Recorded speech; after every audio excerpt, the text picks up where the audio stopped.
Masih di Good Morning. Nah, kalau misalnya buka puasa itu enaknya makannya tuh prasmanan nih aja. Tapi kalau prasmanan tuh suka lapar mata. Semua mau diambilin, tau-tau nggak dihabisin ntar kan. Nah, makanya jangan lapar mata gitu kan. Jadi tahu ukurannya Tahu aja ukuran ya, porsinya. tahu porsinya masing-masing. Nah, biasanya kan prasmanan ini dilakukan untuk menghidangkan nasi, sayur, dan juga lauk pauk. Tapi di Bandung, Jawa Barat nih ya, ada kedai dimsum yang memberikan fasilitas ini prasmanan bagi para pembelinya. Jadi dimsumnya itu diletakkan di atas meja, jadi pembeli bisa ambil sendiri dimsum yang akan dibeli. Wah, ini bahaya nih. Ini bener-bener bikin lapar mata. Betul, ini takutnya takut ya, malah kalap ya, nggak bisa dibawa, nggak dihabisin nih. Sementara itu ternyata juga nggak hanya dimsum ya. Di Pacitan, Jawa Timur ini juga ada penjual es buah yang memperbolehkan para pembelinya ini mengambil langsung beragam buah serta isian es buahnya. Ada sekitar 10 isian es buah yang bisa dipilih oleh pembeli.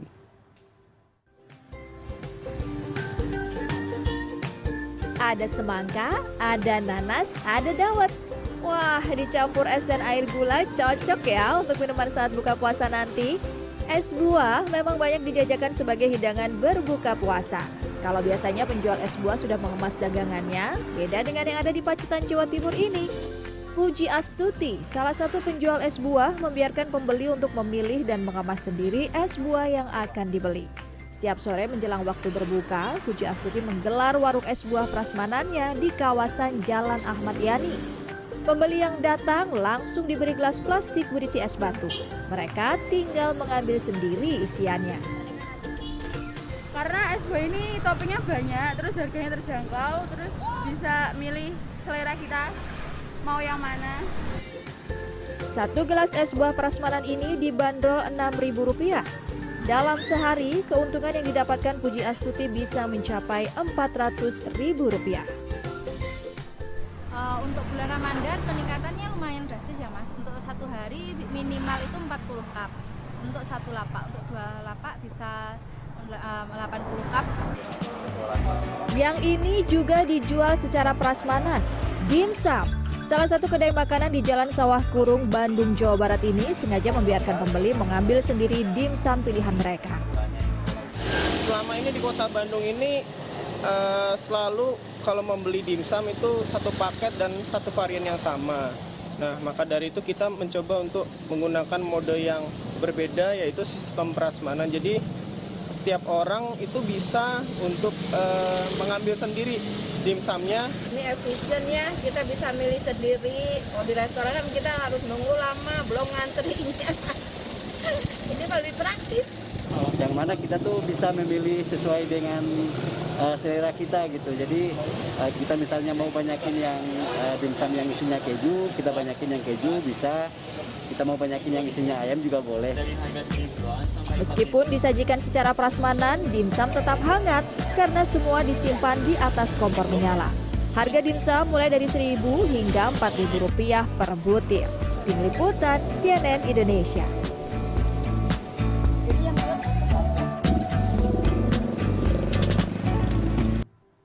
Masih soal makanan-makanan untuk berbuka ya. Nah, timun suri dan juga belewah ini kan menjadi buah-buahan yang identik dengan bulan suci Ramadan. Nah, kedua buah ini biasanya hadir sebagai menu takjil untuk berbuka puasa. Memang ya, kadang-kadang petani timun suri dan belewah ini tepat ngukurnya gitu. Jadi menanam itu pas di saat nanti puasa itu buah-buah itu dipanen dan bisa dijual gitu ya. Lantas sebenarnya apa manfaat mengonsumsi timun suri dan juga belewah, serta mengapa nih buah ini lazim ditemui ketika bulan puasa? Nah, berikut informasinya dalam segmen Healthpedia berikut ini.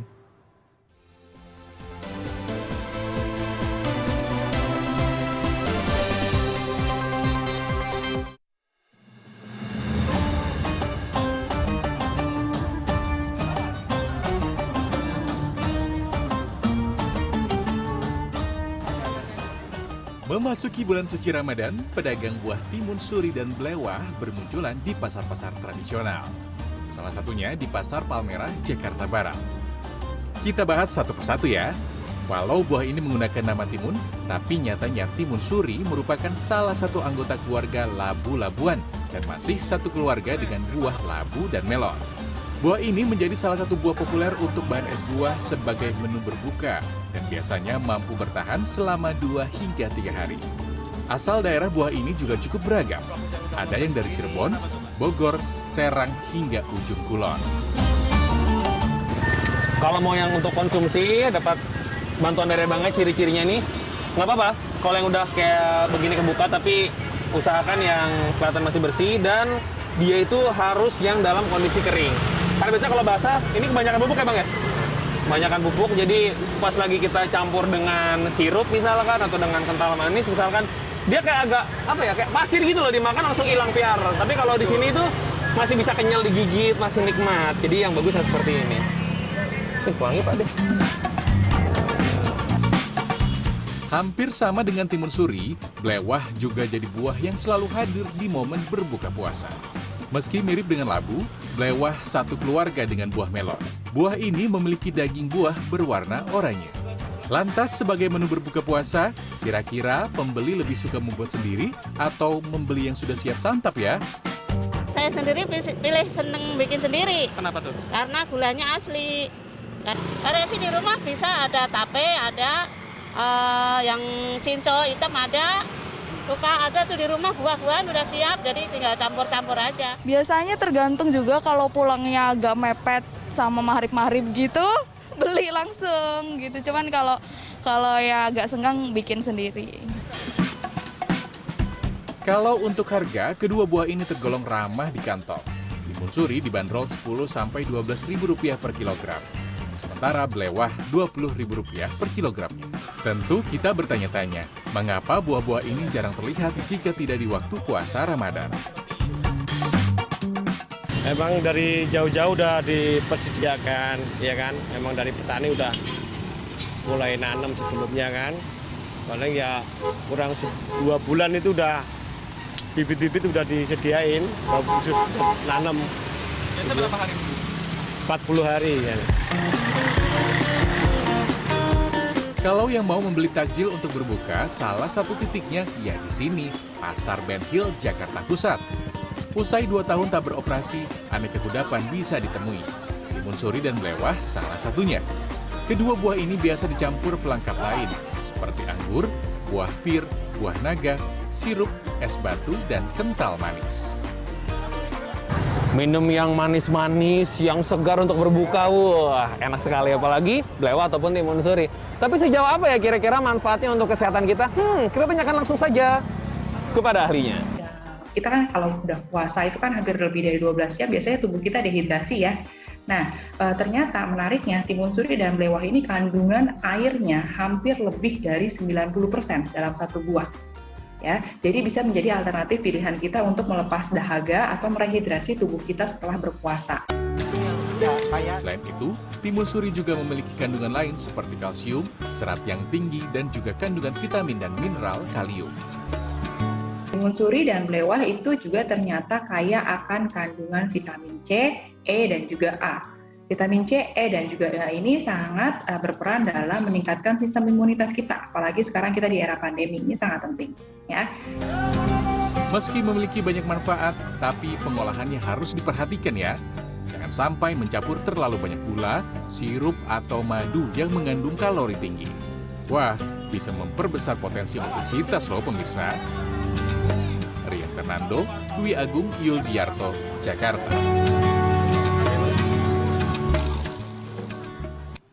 Nah, jadi penting ya, meskipun kita mengonsumsi timun suri ataupun mungkin juga blewah, yang penting juga jangan mencampurnya dengan terlalu banyak gula, karena juga nggak ada gunanya juga gitu, nggak bagus juga buat kesehatan. Jadi lebih baik mungkin dimakan segar aja kayaknya lebih enak ya. Blewah, gitu ya. karena kan blewah ini kan juga masuk ke familinya melon. Betul, jadi masih ada wangi-wanginya, manis-manisnya juga ada gitu.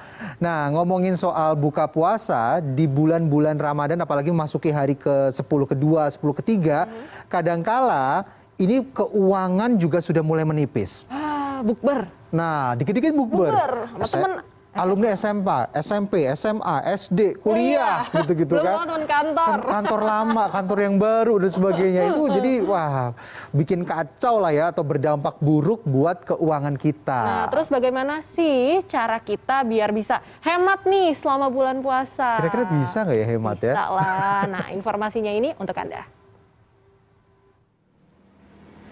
Jadwal saya di bulan puasa ini padat nih, padat dengan undangan buka puasa bersama. Namun banyaknya jumlah undangan yang saya terima seringkali tidak sesuai nih dengan kondisi keuangan saya. Saya jadi khawatir pengeluaran saya di bulan ini akan lebih besar ketimbang pendapatan saya di bulan Ramadan. Namun apakah saya satu-satunya? Mari kita tanya warga.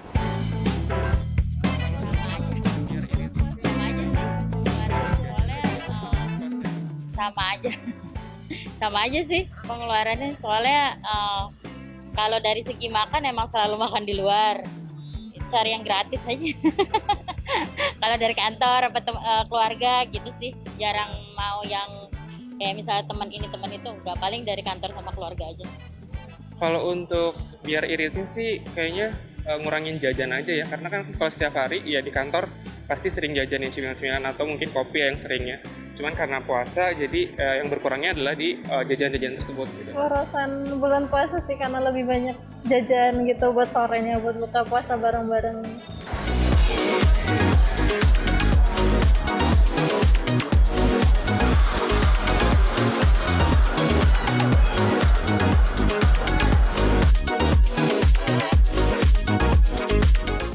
Sebagian orang menilai bulan Ramadan membuat pengeluaran lebih besar.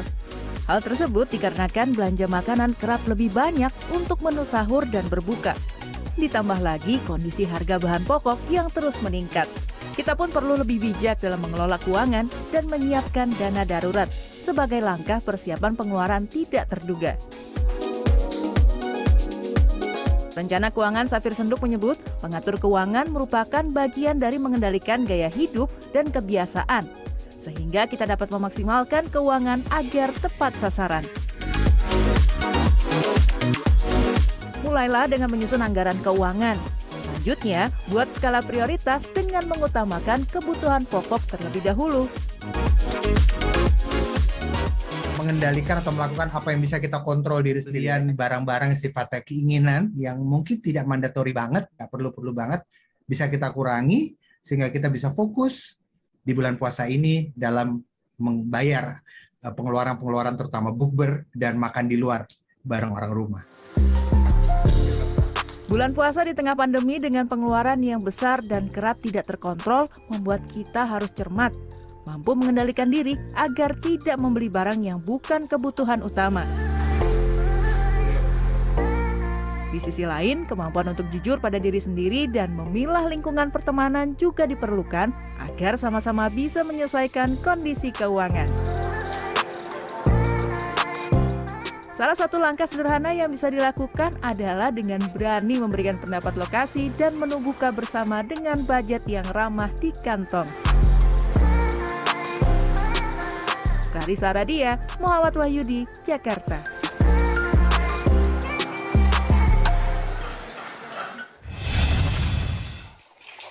Nah, yang khususnya yang laki-laki bisa merokok di siang hari. Karena merokok itu tidak mengenyangkan, ya.